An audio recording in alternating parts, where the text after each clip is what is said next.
Hi, so this week I started a new job. I'm really enjoying it. It's just doing admin at my local general hospital. So it's not like my forever job, it's just a temporary job while I'm in the middle of things. So yeah, I'm really enjoying it. But in this vlog, I wanted to talk about a few different things. So bear with me to the end of the video so you can see the things I wanted to talk about. So firstly, with starting this new job, my eating regime has gone backwards, unfortunately. And this isn't cutting calories or losing weight or anything like that. Like, my calories are the same, I'm still maintaining my weight. The problem is the regularity of my eating. And if you've watched my videos previously, you will know that I have struggled with eating regularly throughout the day, so eating breakfast, lunch and dinner. But this was something I was really trying to work on, and which I had started to implement. I had started to eat breakfast and lunch as well as my dinner and an evening snack. But this week, with starting my new job, I've either been eating breakfast or lunch and then my dinner and evening snack.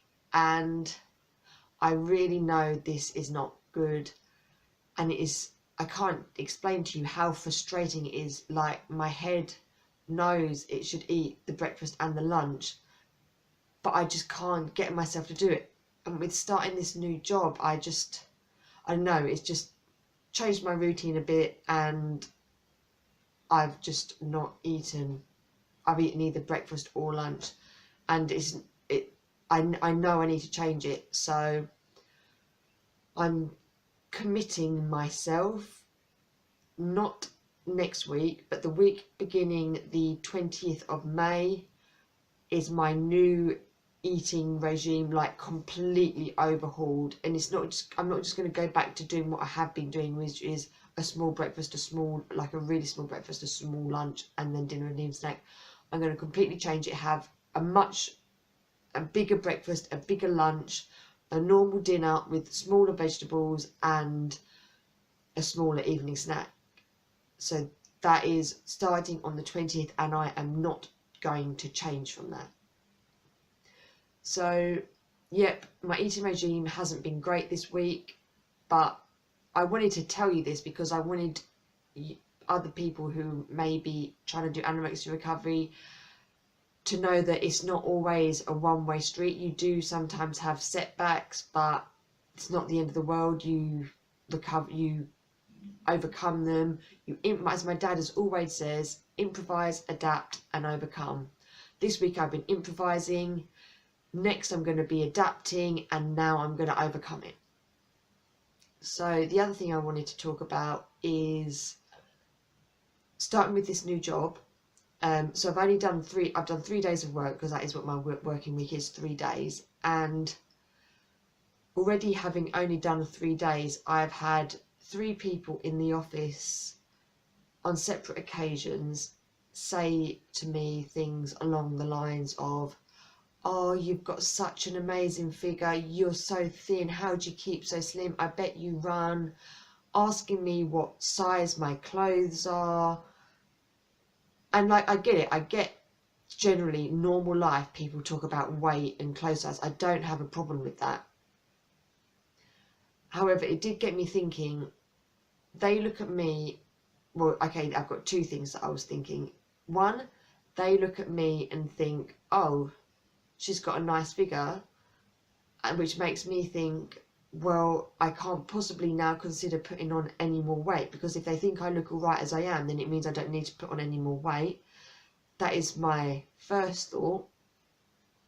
And my other thought is, general people in the public have, like myself included, we have no idea what is going on in other people's lives or what people are going through. And looks and perceptions, posts on social media, it is all very deceptive. And you can be fooled into thinking people have wonderful lives, going on holidays, eating out, going out with friends. But this is what people portray. I mean, I've gone to the work this week and I portrayed a normal person going about a normal job, who keeps fit and healthy. That is what they think. That is what I wanted them to think. And people in general life, people portray that they are. You say to someone, "How are you?" "Yeah, I'm fine, thanks." People portray an image, and you have no idea what is going on behind that, in the head, at the home. I mean, no one knows that last week I had a really bad panic attack. No one knows within, like the people at work think, "Oh, she's thin, she keeps fit and healthy, she's got a nice figure." They don't see what goes on behind that. They don't see getting up early to go for a walk. They don't see stressing over portion sizes at dinner. They don't see obsessing about calories all the time, not being able to eat thinking about what you can eat, what you can't eat, what you want to eat, but what you're terrified to eat. Like, all of these things going on behind an eating disorder, which people don't see. They just see someone thin and looking after what they eat. And it's similar with any mental illness. With depression, people with depression don't go around crying all the time. They portray an image. They portray a functioning image. Like I'm a functioning anorexic. People function. They go about daily lives, and you have no idea what is going on in other people's lives.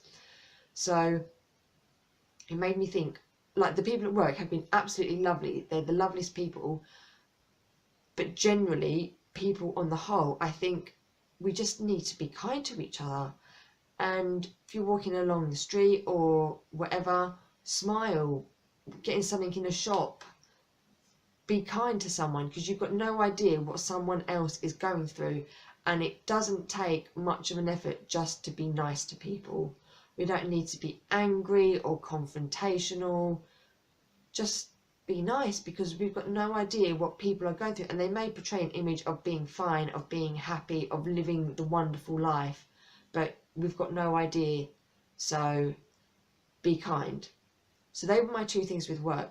The final thing I wanted to talk about, which was a first for me. So normally my evening snack, everything in my life is always calorie counted to the exact calorie.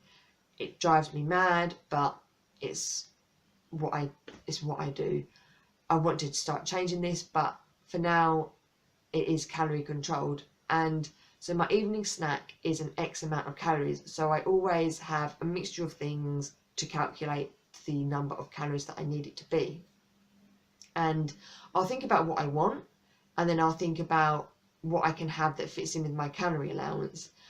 And like this week, a few days ago, I was thinking about what I wanted. I was stood in the freezer getting out what I wanted for my evening snack, and I was calculating in my head the calories I could have, thinking about what I wanted. And I was like, oh, I might have this bread roll and this toasted English muffin. And I was doing the calculation, and I was like, oh, I can't, it's 8 calories too many. And for all my years previous, that would have then been an option eliminated. I think, I can't have it, it's 8 calories too many. I'd have found something else to have. So there I was looking for what else I could have that would be the calories that I needed. And I was like, but I really want that roll and that English muffin. And I was like, but I can't have it because it's 8 calories too many. And I was like, come on, Rebecca, you are too far into recovery now to not eat something because it's 8 calories too many. You do not want to be like this for the rest of your life, counting calories to the exact 1 calorie. No. And I've never done it before, but I did it. I had the bread roll and the toasted English muffin for 8 calories too many for the first time. And so that was a good positive step, and I really hope to build on this. I know I've been saying in my vlogs recently that I want to stop being so calorie controlled. I do. And as I said, with changing my eating regime on the 20th of May, completely overhauling it, that is also 100% when I'm going to start introducing days or meals when I'm not strictly calorie controlling, because you've got to start somewhere, and this is where I'm starting. So that's my week in a whole, my week at work, my food thoughts, my general thoughts. So yeah, please subscribe to my channel and follow me on my journey of recovery, because I'm going to keep pushing it, and I really hope you do as well.